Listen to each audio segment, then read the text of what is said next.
And I can tell you with no uncertainty that miracle cures are no laughing matter. I bid you good day, sir. Oh, Mr. Marston, good to see you. How have you been keeping? I'm well, Mr. Mr. West Dickens. Nigel West Dickens of East Cheap, London, New Waverly, New York, and Armadillo, New Austin. At your service. At my service. At everyone's service. At the service of science, of knowledge, of life. How are your wounds? Much, much better. But then they would be. Would be... I know a cure for all ailments, Mr. Marston. Ah, I'm sure you do.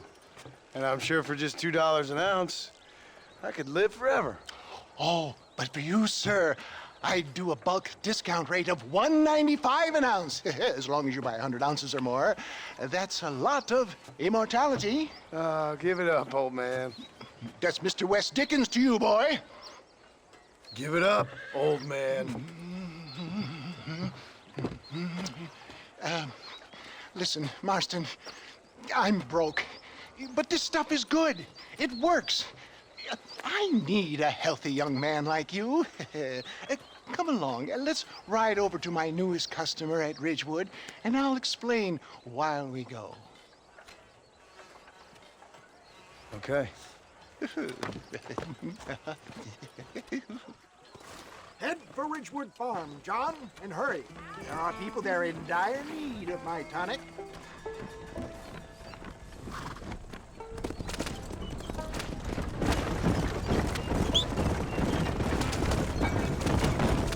I heard about you, Mr. West Dickens. And I about you, John Marston. Hoodwinking the weak, gullible out of their hard-earned money. My dear boy, it is you who is gullible, if I may be so bold, for heeding such ill-informed You're scuttlebutt. as full of wind as a horse with the collar.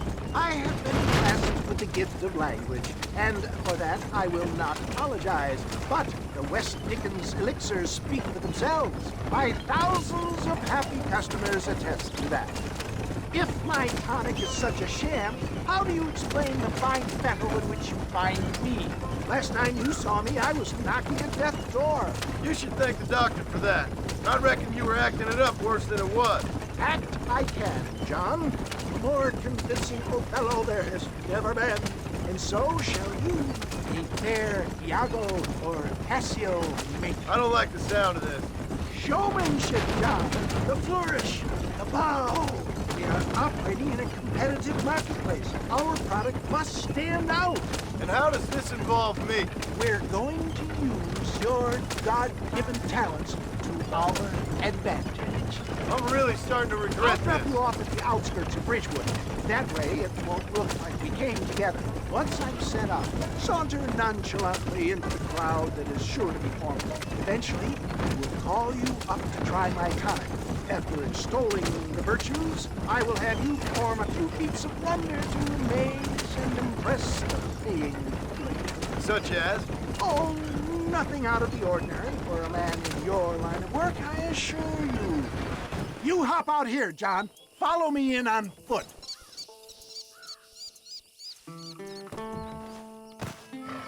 I'll see you there. Be ready to enchant the crowd.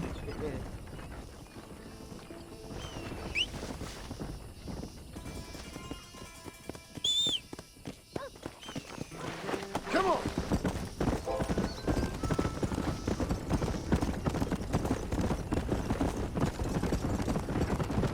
Slow it up now.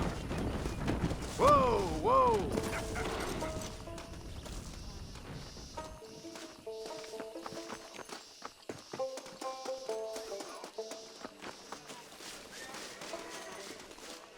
Are you sure? Friends, hard-working souls of Cholla Springs, gather round, gather round. Do you suffer from rheumatism, lumbago, acute chronic sciatic, neurologic, or inflammatory pain? Well, I represent the only company that makes the genuine article that cures headaches, neuralgia, earache, toothaches, backache, swelling, sprains, sore chests, swelling of the throats, contracted cords and muscles, anxieties and ravaged nerves, stiff joints, wrenches, dislocations, cuts and bruises, and it adds vitality and vigor to the healthy man. But can you prove it, old man? Oh, I'm sure there's some customer here who could prove the qualities of it by taking a drink right now. You, sir, come up here. Step right up.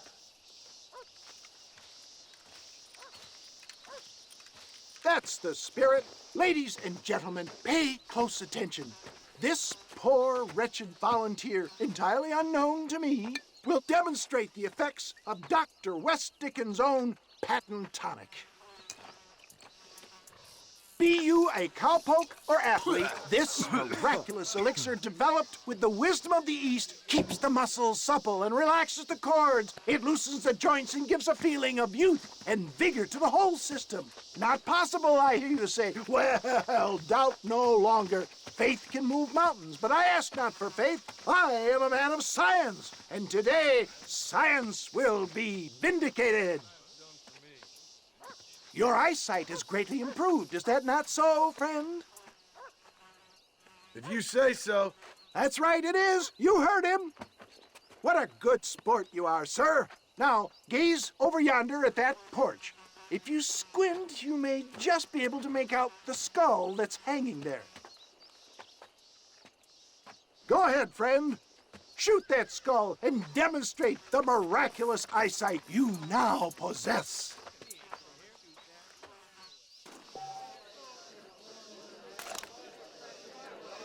Remarkable! The eyesight of an eagle, granted by imbibing Dr. West Dickens' own patent tonic. Anybody can make that shot. This man is a fraud.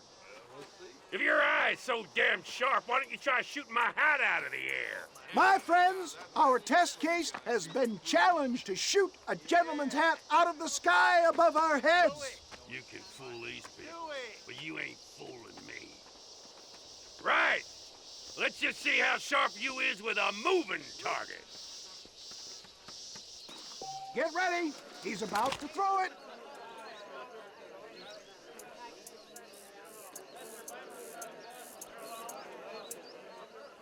See? That tonic is...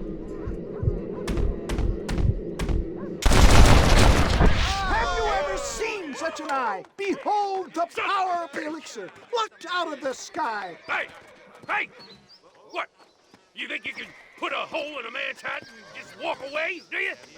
Well, it don't work like that around here, mister. Come on! Are you a man or not? A challenge of battle has been offered to our volunteer. Prepare for a display of Herculean brawn. Behold the miracle tonic! I'm busy like licking butter off a knife.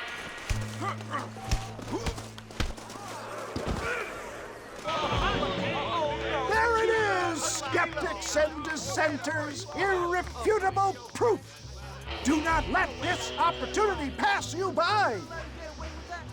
Look, he's over there. Go get him. This ends now. Watch out, he's got a gun. Who the hell do you think you are? You ain't leaving here alive.